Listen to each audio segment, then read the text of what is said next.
Hi all, this is a tutorial on motivation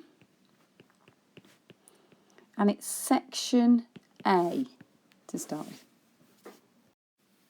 Motivation underpins behaviour and performance of athletes, whether they're in training or whether they're performing in a competition. What makes a rower get up at 4 o'clock every morning to go out training?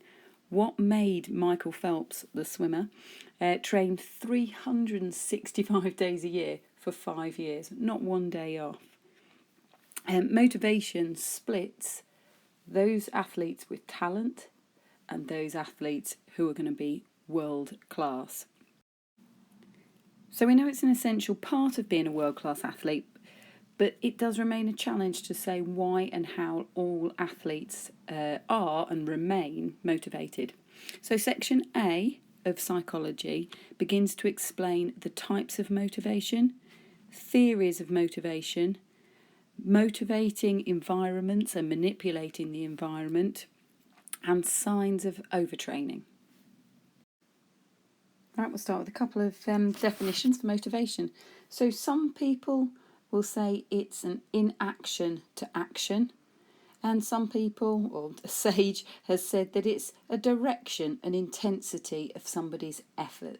But either way, we are looking at effort and task persistence. Let's go back to inaction to action. This is a motivation that is influential to an athlete's success and determines the following 4 things. Motivation will determine the choice of activity somebody chooses. If they're motivated to take part in table tennis and they're not motivated to go outside and play rugby because of the chance of injury or the weather, then they are more likely to take up table tennis. Decisions regarding training. I've already mentioned the rowers like Steve Redgrave, who used to get up at 4 o'clock every morning, whether it be frosty and cold or whether it be lovely and sunny. But the level of motivation that he had meant that he went out training every morning. It underlies all behaviour. So if you are motivated to do something, you are more likely to act upon it. If you are amotivated, that means you don't have any motivation, you're unmotivated, then your behaviour is more likely to be that you'll stay in bed nice and warm rather than go out training.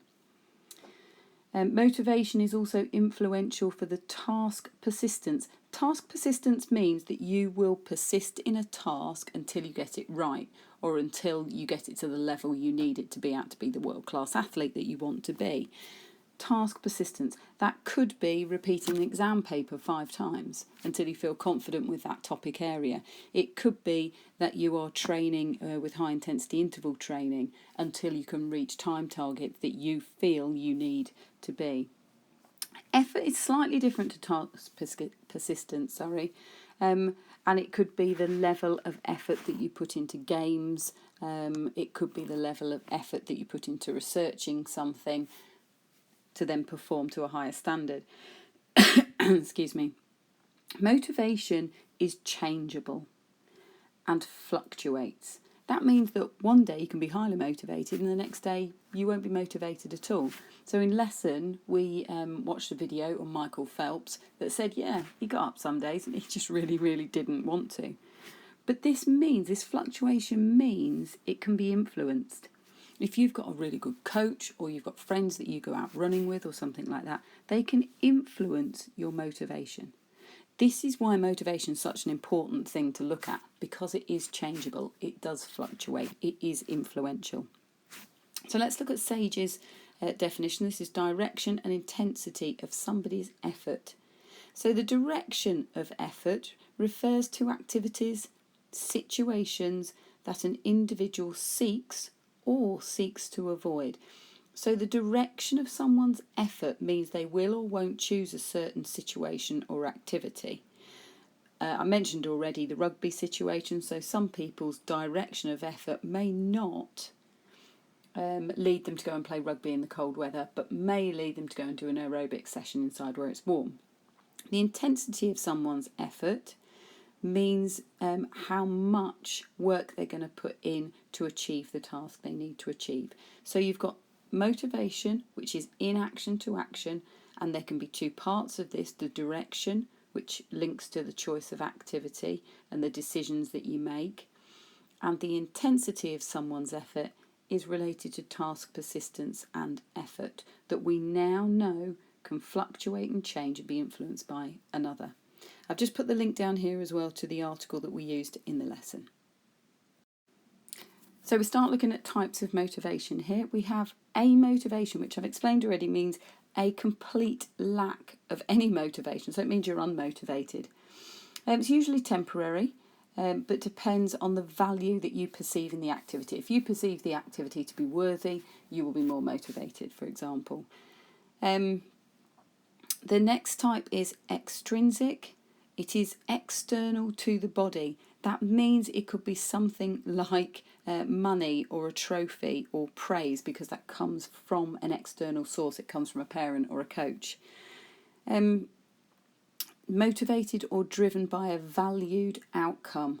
So the outcome could be a trophy or money, as I've mentioned. It could be that you are going to improve your reaction time, for example. It is driven by recognition, as in you like to be recognised and praised, recognised for your achievements by external sources like coaches, etc. But it can have negative effects. So I'm going to come to that part in a moment. So the last type of motivation is intrinsic. It's internal to the body as opposed to external. Intrinsic, internal to the body. It rewards, or you get rewards from the activity itself, so fun or self-worth. You enjoy taking part in something, or you enjoy the learning part of it. You enjoy the experience and the exploration. You are doing it for the love of it and not because somebody is going to give you something, or give, even if that be praise or money. So the relationship between intrinsic and extrinsic, which is more valuable? First of all, extrinsic can be taken away. That's a danger of having extrinsic motivation. It can disappear, the money can go, you can no longer get praise for it, and therefore you end up unmotivated or amotivated. Intrinsic is there from the beginning. It's driven by you, and no one can take that away, and it's unlikely to change, so it doesn't fluctuate quite so much as this external source that you can have.